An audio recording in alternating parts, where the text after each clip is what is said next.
know, and I'm just going to pick these at complete random, and if anything seems to really kick itself out at me and really, jump out. This one looks kind of cool. Have we done this one? We might have done that one. Actually, I don't think we have. Yeah, we'll read 3. Why not? I've got them down here. Again, I'm just going to be looking at the camera. I may even zoom in. So, let's get into this.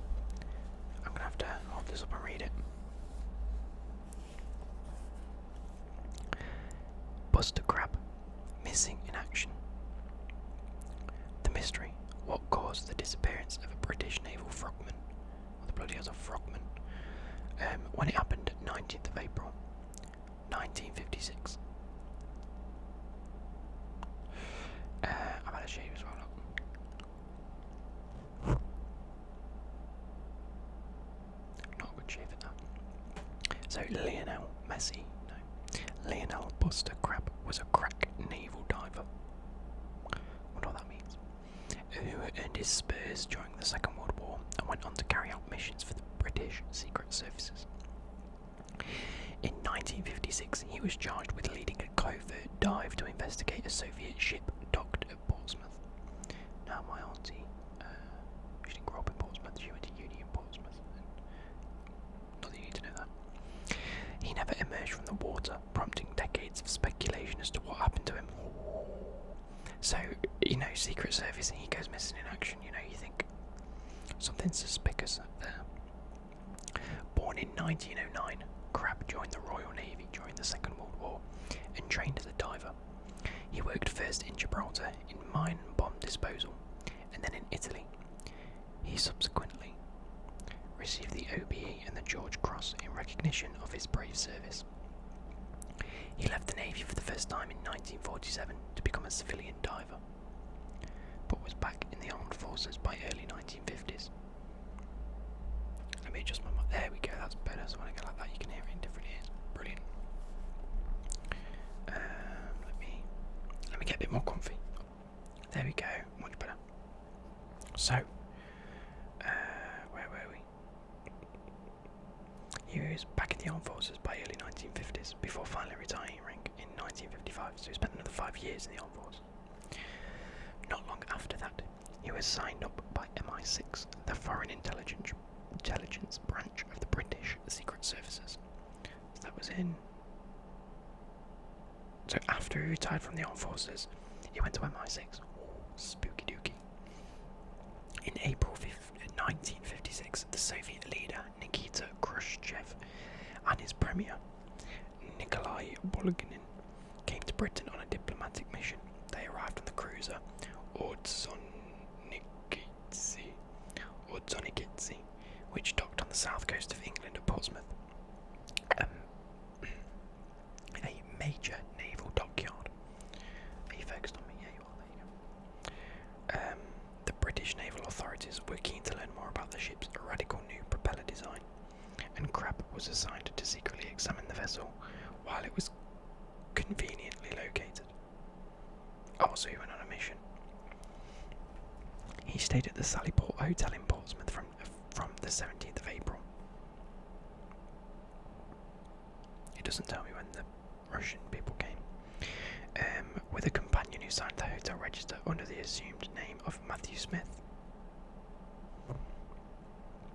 On the 19th of April, Crabb sailed out into the harbour and made his dive. He never reappeared, and 10 days later, the Admiralty reported him missing, presumed dead. They claimed he had been engaged in testing new underwater equipment miles away from the Soviet ship when disaster struck. It was a piece of misdirection designed to avoid a diplomatic incident at a time when Downing Street was hoping to foster happier relations with the Soviets in the post-Stalin era. But what really happened? Was there a terrible accident, or was Crabb killed deliberately? Alternatively, was he kidnapped by the Soviets, or might he have defected? Crabb, a smoker and drinker, was not at his physical peak in 1956. Given the intense physical exertion demanded by the mission, perhaps his body simply gave out, or his equipment failed. Just over a year later, a body is believed. Wait, a body. Oh, a body in diving gear washed up along the coast near Chichester in Sussex, missing its head and hands. Not uncommon for bodies in the water for prolonged periods. The corpse could not be positively identified by Crabb's ex-wife or his last girlfriend. Nonetheless, the bodies shared a number of physical similarities and was equipped with a diving suit like the one Crabb wore. The coroner was satisfied that Crabb had been found, but others had their doubts. Official papers declassified in 2007 showed that Crabb had not dived alone that day. If the accidental death theory is to be believed, we must accept that his unknown colleague or colleagues either did not spot him getting into difficulties or were unable to assist him or even raise an alarm in that time. Some have even speculated that he died at the hands of a diving companion. One theory goes that word had got out Crabb was planning to defect to the Russians, and fearing the embarrassment such an incident would cause the government, MI5 took it upon themselves to intervene decisively. Those who knew Crabb, however, doubt that such a patriot would ever turn to the dark side, though stranger things have certainly happened. Alternatively, was he killed by the Russians instead? Years later, a Soviet diver claimed to have found Crabb trying to plant a mine on the ship and cut his throat. However, his version of events is regarded with certain scepticism, given that the British authorities would surely not have imperiled a diplomatic mission in such a clumsy way. Others instead suggest that the crew of the Ordzhonikidze got wind of the spying mission and took Crabb prisoner, subsequently taking him to Moscow, or alternatively setting him to work on their own secret underwater operations. There are even whispers that perhaps the whole episode was set up by MI6 in order for Crabb to be captured so he could then serve as a double agent. Whether or not the British Secret Service knew exactly what had befallen their man, they certainly engineered a cover-up in order that details of his mission would remain hidden. Indeed, the episode caused a major rift between the UK spy masters and Downing Street, with Prime Minister Anthony Eden only just falling short of describing his security services as out of control. So,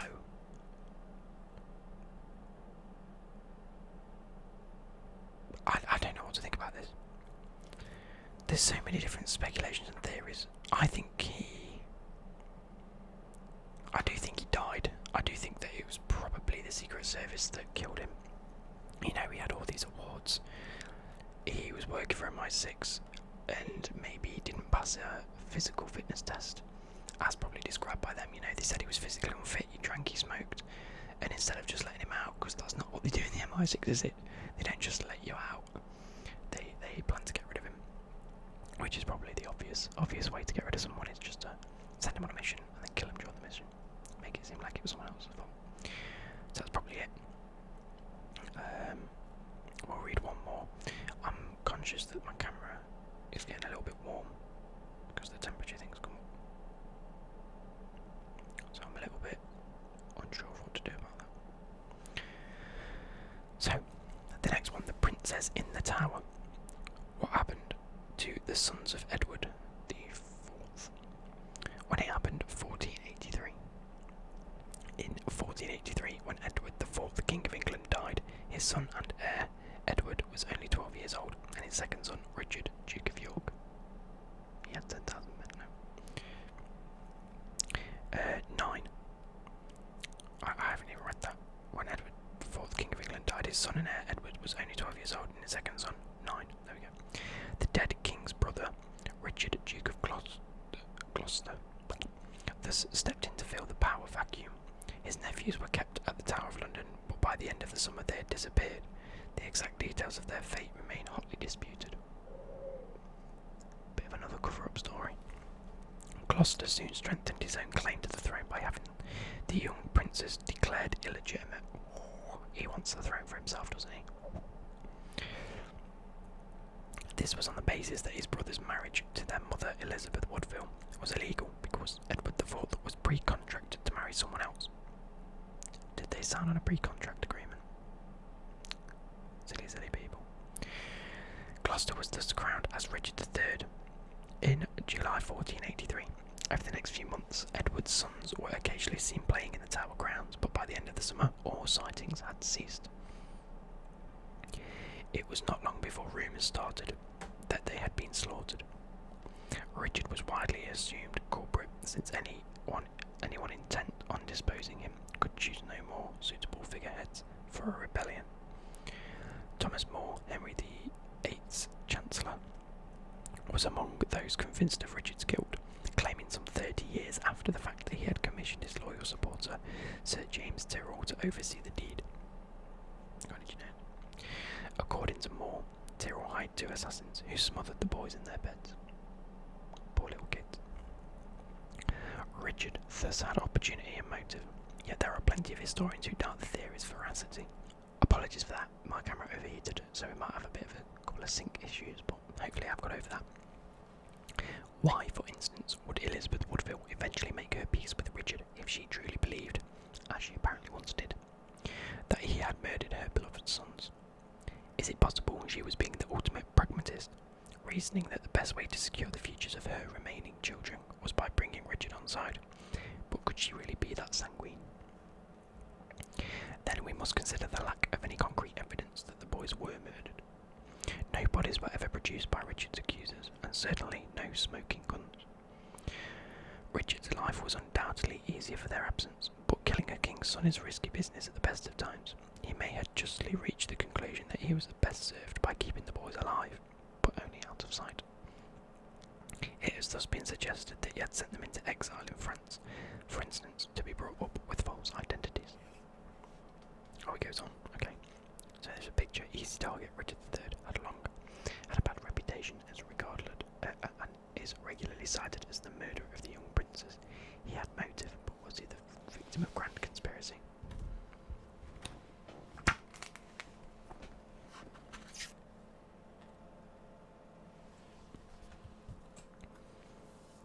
Two young princes, bless them. Anyway, a competing theory is that Edward did indeed die, but as a result of illness. We know that he was visited regularly by a doctor in the Tower. Did he succumb to natural causes while his younger siblings survived? Did influential players know that the new king was no child killer after all? Where am I? I've lost it. This might explain why Woodville, for one, felt able to come to an understanding with Richard III.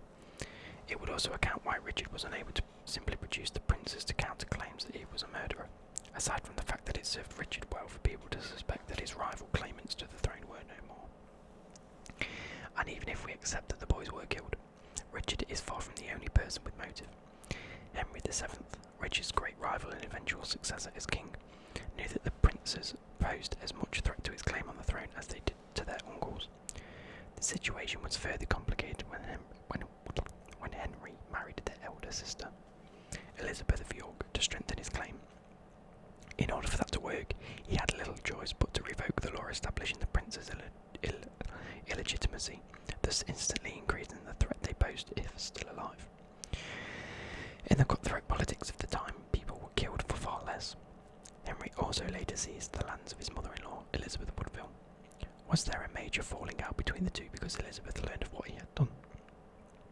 Alternative suspects include Henry's mother, Margaret Beaufort. Evidence against her is purely circumstantial, but she was infamously ruthless in pursuit of her son's interests. Others, meanwhile, have pointed the finger at the Duke of Buckingham. Once a close ally of Richard III, he was executed by the king in November 1483. Buckingham had been responsible for keeping the princes in custody, but he had taken his remit too far, leading to a devastating feud with his old friend. Or, as has also been suggested, did the enmity, never heard that word, originate from Buckingham's shock at learning that Richard had killed them? The role of Richard III in the fates of the little princes undoubtedly deserves to come under heavy scrutiny. However, his guilt for their murders could not be assumed for two reasons. Firstly, they might not have been murdered at all.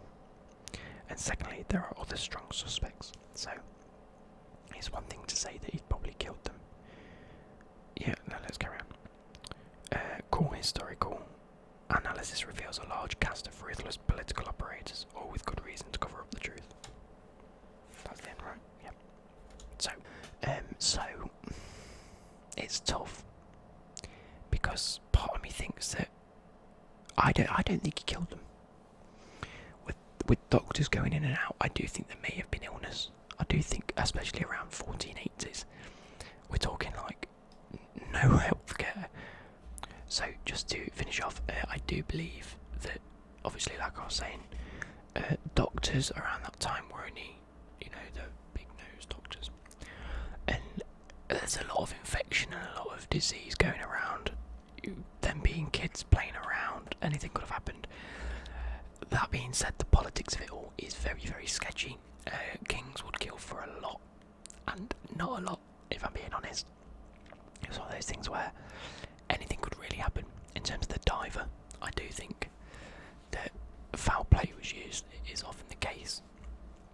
So I just thought I'd end the video off by giving my sort of thoughts and feedback. I've been having a play with my camera anyway, just to see how it works.